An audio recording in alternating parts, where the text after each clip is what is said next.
Justiça do Pará cumpre decisão do Supremo e prende Regivaldo Galvão, condenado por mandar matar a missionária Dorothy Stang.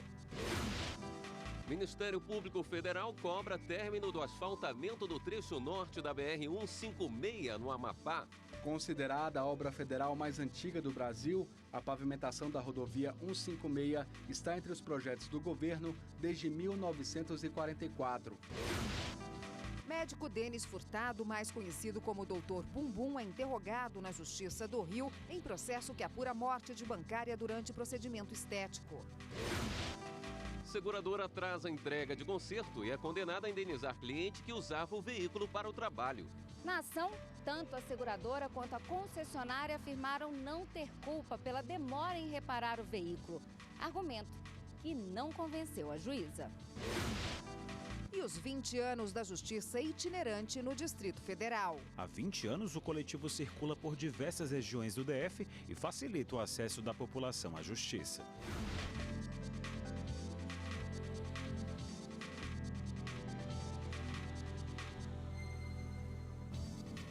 Olá, boa noite. Boa noite. A Justiça do Pará mandou cumprir o mandado de prisão de Regivaldo Galvão, condenado por mandar matar a missionária Dorothy Stang.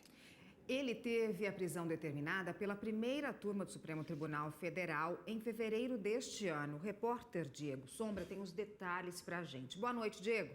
Ele foi preso nesta tarde? Foi sim, Érica. Boa noite para você e para todos que acompanham a TV Justiça. O fazendeiro Regivaldo Pereira Galvão foi preso nesta tarde em Altamira, cidade que fica no sudoeste do Pará. Em 2010, ele foi condenado a 30 anos de reclusão por ser o mandante do assassinato da missionária norte-americana Dorothy Stang. A religiosa de 73 anos militava pela reforma agrária e foi assassinada em 2005 no assentamento rural no município de Anapu. Na época, o crime teve repercussão internacional. Bem, a condenação de Regivaldo foi mantida em segunda instância, mas a pena dele acabou sendo reduzida para 25 anos pelo Superior Tribunal de Justiça. O STJ autorizou a prisão do fazendeiro em 2017. Regivaldo, então, recorreu ao Superior Tribunal Federal e, em maio do ano passado, recebeu uma liminar do STF para permanecer em liberdade. Já em fevereiro deste ano, a primeira turma do STF derrubou essa liminar e determinou a prisão de Regivaldo. Érica, William, é com vocês. Obrigado, Diego. O Ministério Público Federal entrou com uma ação na Justiça contra o DENIT e o Estado do Amapá para cobrar o término do asfaltamento do trecho norte da BR-156, que liga os municípios de Calçoene e Oiapoque. Considerada a obra federal mais antiga do Brasil, a pavimentação da rodovia 156 está entre os projetos do governo desde 1944. Em 1976, a União assinou um convênio passando para o estado do Amapá a responsabilidade sobre o asfaltamento da BR. Somente 17 anos depois, em 1993, foi feita a primeira licitação para a construção de 118 quilômetros da rodovia. De lá para cá, 26 anos depois, a BR-156 continua inacabada. Na ação, o Ministério Público Federal quer que o DENIT seja condenado a apresentar e cumprir o cronograma de pavimentação da BR sob pena de multa diária de R$50 mil. O documento deve incluir datas de previsão para a conclusão das etapas e da realocação das aldeias indígenas que ficam perto da rodovia. O médico Denis Furtado, mais conhecido como Dr. Bumbum, foi ouvido hoje na primeira vara criminal do Tribunal de Justiça do Rio. A mãe dele, a médica Maria de Fátima Furtado e Renata Cirne, namorada do médico, também foram ouvidas. As oitivas fazem parte do processo que apura as responsabilidades pela morte da bancária Lilian Calisto, em julho do ano passado. Na ocasião, a bancária de 46 anos passou mal após se submeter a um procedimento estético feito pelo médico em uma cobertura na Barra da Tijuca, na zona oeste do Rio. Uma ex-funcionária de Denis, que trabalhava com o médico na época em que Lilian fez o procedimento, também foi ouvida na audiência. O Tribunal Regional Federal da Primeira Região, em Brasília, entendeu que o Poder Judiciário não deve interferir em pena decorrente de processo disciplinar aplicado pela Ordem dos Advogados do Brasil. O processo começou após a Ordem dos Advogados do Brasil ter aplicado sanção a um profissional após erros e vícios em causas elaboradas por ele, que chegou a ser suspenso para exercer a profissão. O advogado procurou a Justiça Federal do DF, que anulou o processo ético disciplinar contra ele. Nós temos no nosso estatuto 3 penalidades: censura, suspensão e até expulsão, dependendo da gravidade. Todo o processo ético inicia-se na seccional ou na subseção, né? A partir de uma representação ou de um cliente ou de ofício, quando o fato é levado ao conhecimento da OAB. Tramita pelo Tribunal de Ética, Conselho Seccional, chegando até o Conselho Federal. Nesse caminho todo são examinadas as particularidades do caso, a relação com o cliente ou a própria discussão entre advogados de parte a parte, né? E aí o Conselho Seccional e depois o Conselho Federal acabam dando uma decisão. A OAB recorreu ao TRF da Primeira Região. O relator do caso, o juiz federal César Jataí Fonseca, destacou que a sanção aplicada pela OAB ao advogado não pode sofrer interferência do Poder Judiciário. Por isso, a punição foi mantida. A 7ª turma seguiu o entendimento do relator, que foi baseado em jurisprudência do próprio TRF1 e do Superior Tribunal de Justiça, de que o processo administrativo disciplinar é de responsabilidade exclusiva do Conselho de Fiscalização Profissional.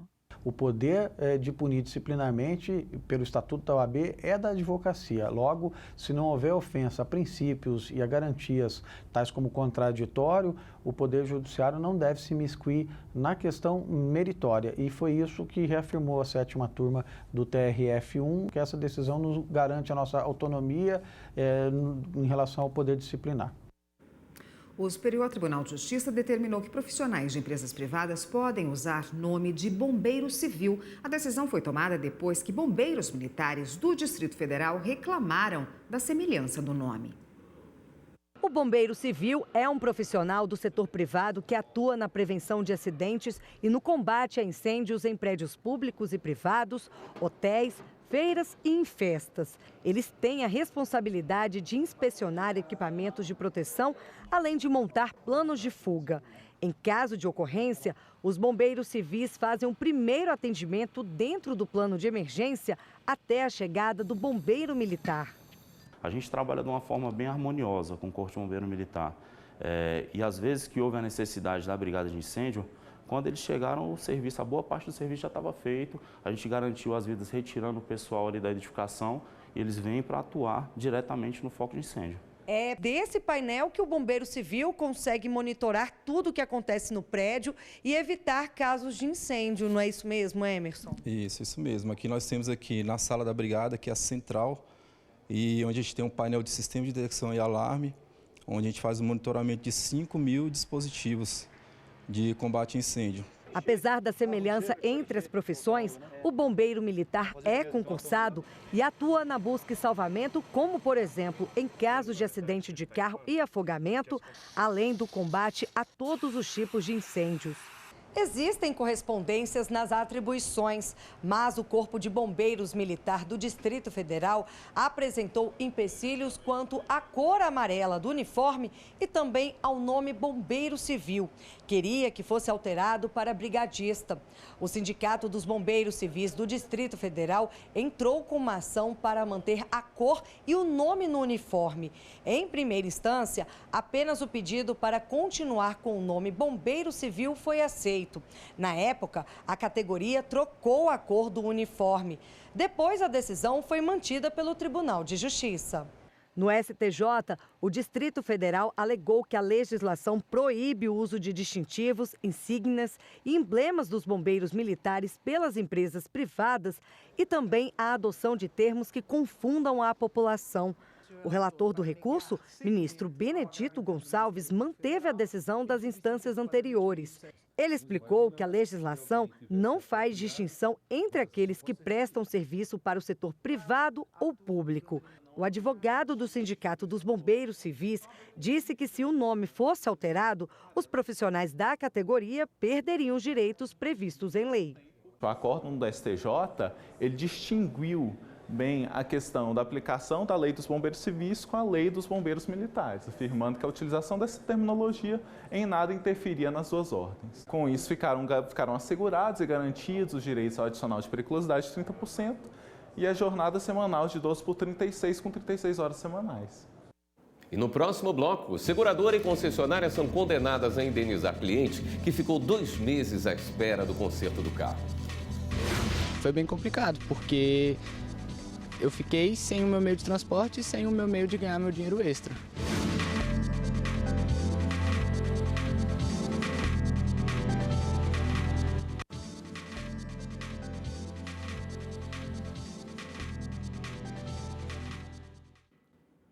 O Tribunal de Justiça do Distrito Federal condenou uma concessionária e uma seguradora a pagar indenização por danos morais a um motorista de aplicativo. Ele ficou quase 2 meses à espera do conserto do carro depois de uma colisão no trânsito. Ainda cabe recurso da decisão.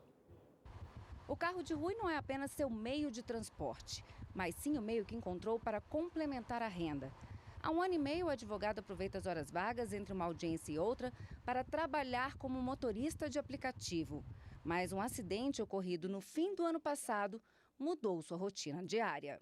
Tive uma colisão traseira no meu veículo, foi bem complicado, porque eu fiquei sem o meu meio de transporte e sem o meu meio de ganhar meu dinheiro extra. O que era para ser um simples conserto virou uma grande dor de cabeça. De um lado, a seguradora alegava não ter responsabilidade sobre a demora para a entrega das peças. Do outro, a concessionária. O carro do Rui deu entrada, a gente fez um seguro, um orçamento inicial e a seguradora só aceitou autorizar parte daquele orçamento. Depois daquilo, foi feito um orçamento final e a seguradora só veio a confirmar a autorização dos reparos mais de 1 mês depois. Nesse impasse, foram 53 dias com o carro parado. Só o carro, porque as contas continuaram chegando. Foi aí que Rui aliou seu conhecimento como advogado, especialista em direito do consumidor, para reparar o dano causado. Além do aborrecimento, quem pagaria o prejuízo pelos dias parados? O jeito foi entrar na justiça contra a seguradora e a concessionária. O caso foi parar no Tribunal de Justiça do Distrito Federal. Na ação, tanto a seguradora quanto a concessionária afirmaram não ter culpa pela demora em reparar o veículo. Argumento que não convenceu a juíza. De acordo com a decisão, a responsabilidade é tanto da concessionária quanto da seguradora. As duas terão que arcar com a indenização fixada em 60% do valor solicitado, já que o motorista teria os gastos com combustível, manutenção do veículo e a comissão cobrada pelo aplicativo. Em relação ao dano moral, o valor estipulado foi de R$ 1.500. O intuito, segundo a juíza, é de desestimular a reincidência dessa prática. É uma decisão que não vai se mudar, pelo menos na turma recursal acredito que não se mude se for recorrida. E eu fico muito feliz porque é um entendimento inovador e que mantém a realidade hoje da situação fática. Insultar, criar boatos humilhantes ou inventar apelidos que ferem a dignidade da pessoa. Essas são algumas características do bullying. Mas há medidas previstas em lei para a prevenção e combate dessa prática considerada um dos principais problemas das escolas brasileiras.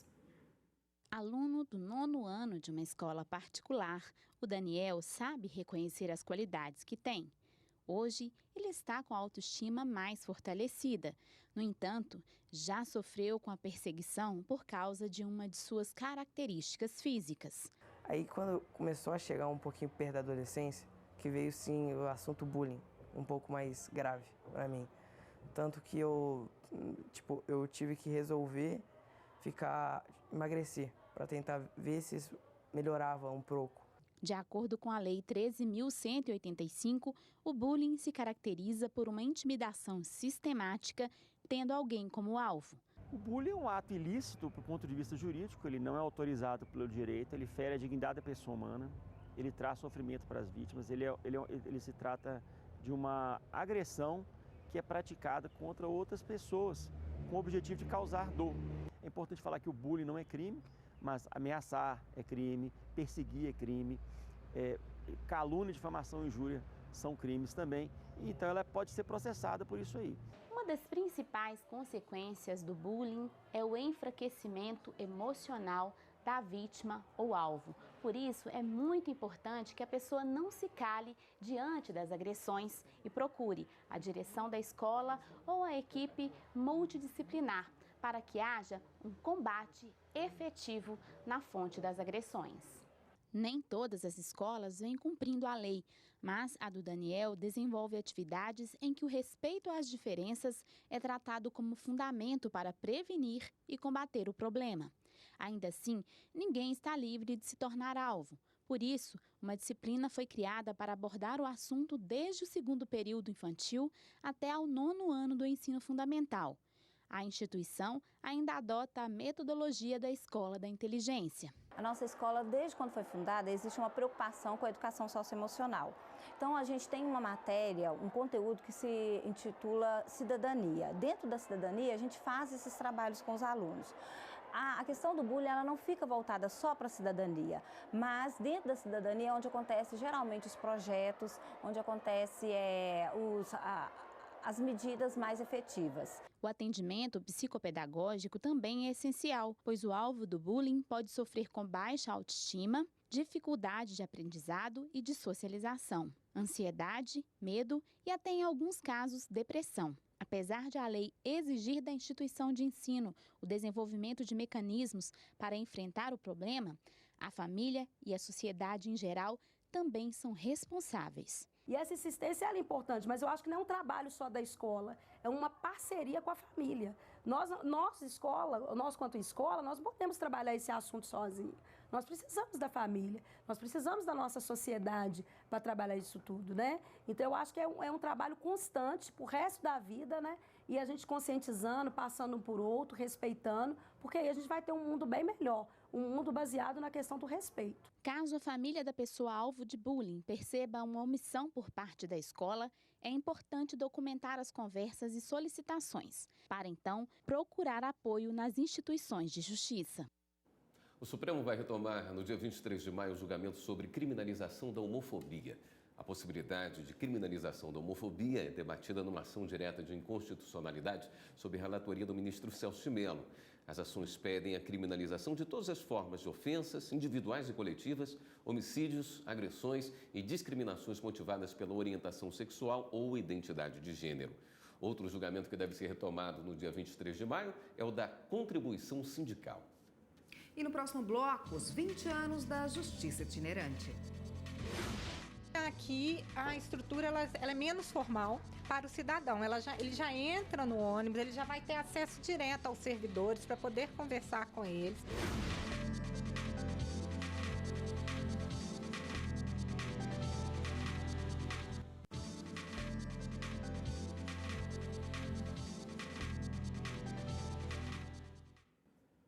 Nesta terça-feira, a Justiça Itinerante, que foi pioneira no Distrito Federal, completa 20 anos. Criada inicialmente para atender regiões onde não há fórum de justiça instalado, hoje o ônibus itinerante atende também lugares com grande fluxo de pessoas.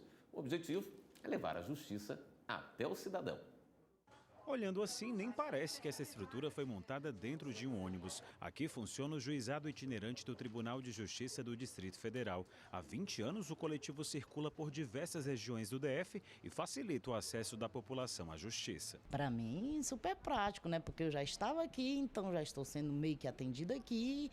E noutra questão, eu teria que ir no fórum, no outro local, não sei né, se onde eu moro tem esse tipo de atendimento. Quem vem ao ônibus consegue, de forma rápida e prática, dar entrada na justiça em processos da área civil. É possível resolver desde aquela cobrança indevida a prejuízos causados por um acidente de trânsito. E o melhor, é tudo de graça. Aqui a estrutura ela é menos formal para o cidadão. Ele já entra no ônibus, ele já vai ter acesso direto aos servidores para poder conversar com eles. A celeridade aqui é maior, porque nós temos um cronograma mais apertado, do tipo, ele vem, reduz a termo a sua demanda e menos de um mês nós já estamos marcando uma audiência. Nessa audiência que pode ser de conciliação e se não tiver a conciliação, praticamente já vai para julgamento se todas as provas já estiverem no processo. Para iniciar o processo é simples, basta apresentar identidade, CPF e comprovante de residência. Em causas de até 20 salários mínimos, não é preciso o auxílio de um advogado. O cidadão já sai daqui com a audiência marcada. O prazo, em média, é de 30 dias. Adriano soube do serviço pela internet. Ele veio ao juizado para resolver problemas que teve em um curso profissionalizante. Pela facilidade, né? De estar aqui perto, aqui num local bem acessível. Você chega aqui, não precisa pegar senha, nada. É facilidade rápida, totalmente. Em 2 décadas de trabalho, o juizado itinerante distribuiu mais de 30 mil processos físicos e quase 3 mil eletrônicos. No site do Tribunal de Justiça, dá para acompanhar o cronograma com os locais por onde o ônibus vai passar. O endereço é tjdft.jus.br. Os centros de conciliação já são uma realidade nos tribunais de todo o país. Eles contam com a atuação de um servidor público treinado que tem o papel de mediador. E vamos conhecer agora, na reportagem de Gabriela Vasconcelos, um pouco mais sobre o trabalho desse profissional. Uma alternativa judicial que tem como propósito solucionar conflitos trabalhistas. Assim é o método de conciliação, um dos principais focos de atuação do Tribunal Regional do Trabalho da Bahia, que conta com o auxílio de mediadores. O principal papel do mediador é fazer com que as partes achem um ponto em comum, um ponto de convergência na solução do processo. A gente trabalha muito com estimulando essas pessoas a que elas achem as suas soluções. Claro, indiretamente fazemos intervenções e vamos construindo um caminho para a solução. A criação dos centros de conciliação nos tribunais do Brasil se deu através da Resolução 174 do CSJT. Aqui no TRT da Bahia, o Sejusc 1 e 2 foram inaugurados em 2018. O acordo não é obrigatório. As partes só chegam a acordo se elas assim desejarem. Se o advogado, a parte, acha que não vai fazer o acordo, ela não é obrigada a fazer o acordo. Agora, ela deve comparecer à audiência designada, porque ali é o juiz quem está determinando. Se essa tentativa não tiver sucesso, não lograr êxito, então tudo bem, o processo volta para a vara de origem. São mais de 120 horas de capacitação em um curso que amplia a prática e a teoria da conciliação, e todos os servidores podem se inscrever. É muito importante a acolhida, é muito importante a gente apregoar e chamar as partes pessoalmente, conduzir as partes da sala de espera até a sala de mediação, né? Olhar nos olhos, sorrir, né? É como se a gente já estivesse dizendo, a gente está aqui, a gente se importa com o seu caso, não é mais um processo, não é mais um número, né? É o seu. Quem tiver interesse de conciliar aqui no TRT da Bahia já pode se inscrever na 5ª Semana Nacional da Conciliação Trabalhista. O nosso objetivo é transformar algo ruim numa coisa boa, que eles possam dali para frente seguir melhores, mais felizes e mais satisfeitos com a Justiça do Trabalho. E agora vamos dar um giro na rede para saber das últimas notícias.